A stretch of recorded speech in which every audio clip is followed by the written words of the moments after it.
Assalamualaikum warahmatullahi wabarakatuh. Bismillahirrahmanirrahim.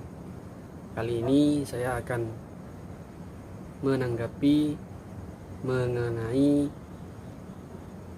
materi tentang ekonomi 4 sektor atau bisa disebut juga dengan ekonomi terbuka.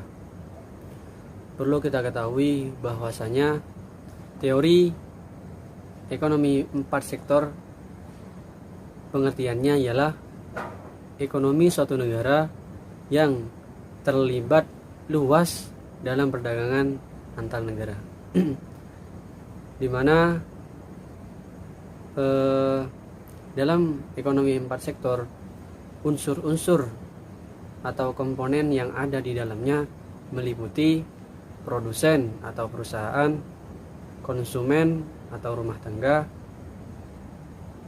negara, dan luar negeri, di mana nantinya antara perusahaan, konsumsi, negara, dan luar negeri itu sama-sama saling membutuhkan satu sama lain.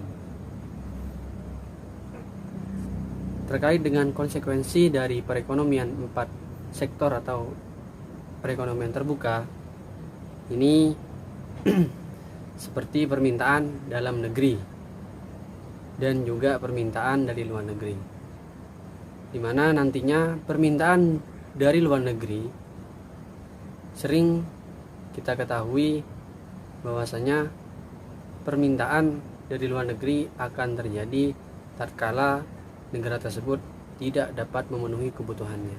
Jadi mau tidak mau negara tersebut harus mengekspor dari negara lain. Adapun pengaruh pada permintaan agregat, ini ada pengaruhnya, mulai dari barang dan jasa. Dan ketika permintaan itu berlangsung dan sangat banyak, maka uang yang beredar di pasar juga akan meningkat. Dan juga harga barang dan jasa juga berpengaruh di dalamnya. Seperti kita tahu bahwasanya di Indonesia penghasil nikel terbesar, di mana nikel ini sangat dibutuhkan oleh negara-negara lain.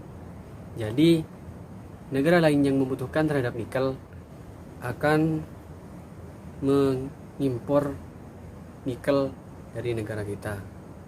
Begitu pula sebaliknya, ketika negara kita butuh untuk memenuhi kebutuhannya, maka negara akan melakukan impor dari negara lain, seperti halnya barang elektronik, HP, laptop, dan lain sebagainya. Adapun siklus dari pendapatan perekonomian antara perusahaan atau produsen, konsumen, negara, dan yang pertama yakni perusahaan, di mana dari rumah tangga, perusahaan juga butuh terhadap yang namanya sewa, mulai dari sewa tanah untuk membangun perusahaan yang hendak dijalankan. Dari pemerintah memberikan subsidi kepada perusahaan, sehingga perusahaan terbantu atas subsidi yang diberikan oleh pemerintah. Dan untuk luar negeri, perusahaan bisa bekerja sama sehingga dapat mengirim produk yang dihasilkan. Adapun pemerintah pemasukan dari perusahaan yakni melalui pajak, dan untuk luar negeri dapat terfasilitasi dari kebijakan pemerintah.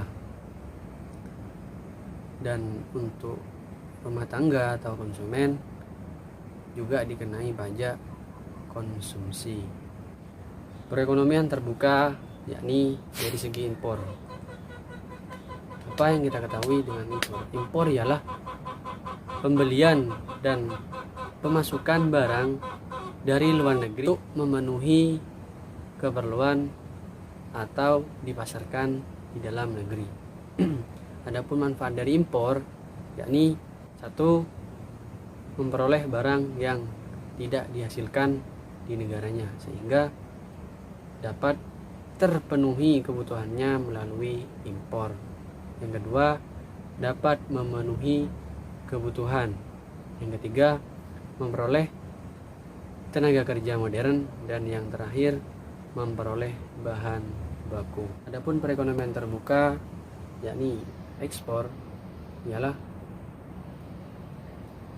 mengirim barang atau produk ke luar negeri untuk dipasarkan baik secara internasional maupun nasional. Adapun contoh dari ekspor, yakni seperti halnya ketika negara kita mengekspor kelapa sawit ke negara yang membutuhkan terhadap kelapa sawit. Adapun manfaat dari ekspor ialah itu memperluas lapangan kerja, yang kedua menambah defisit negara, dan yang ketiga ialah memperluas pasar. Adapun faktor-faktor penentu ekspor dan impor ini sama, yaitu terdiri dari permintaan barang dengan berkualitas yang baik dan suatu barang yang langka dan teknologi. Itulah faktor-faktor penentu ekspor dan impor. Adapun dalam Islam, ekonomi empat sektor ini juga diterapkan, di mana dalam Islam perniagaan dan perdagangan ini yang menjadi tolak ukur ialah kejujuran dan kepercayaan dalam melakukan transaksi.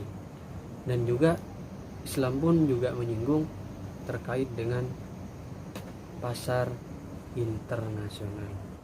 Jadi 4 unsur yang ada di dalam ekonomi terbuka, yakni mulai dari perusahaan, konsumen atau rumah tangga, negara, serta luar negeri dalam bekerjasamanya, di mana keseluruhannya ini saling membutuhkan satu sama lain, hendaklah dalam menjalani perekonomian dapat terlaksana dengan semaksimal mungkin, sehingga keperluan-keperluan dari negara, rumah tangga, perusahaan, dan luar negeri dapat terpenuhi dengan baik. Itulah tanggapan dari saya mengenai teori ekonomi 4 sektor. Sekian dari saya, kurang lebihnya mohon maaf. Akhiron, wassalamualaikum warahmatullahi wabarakatuh.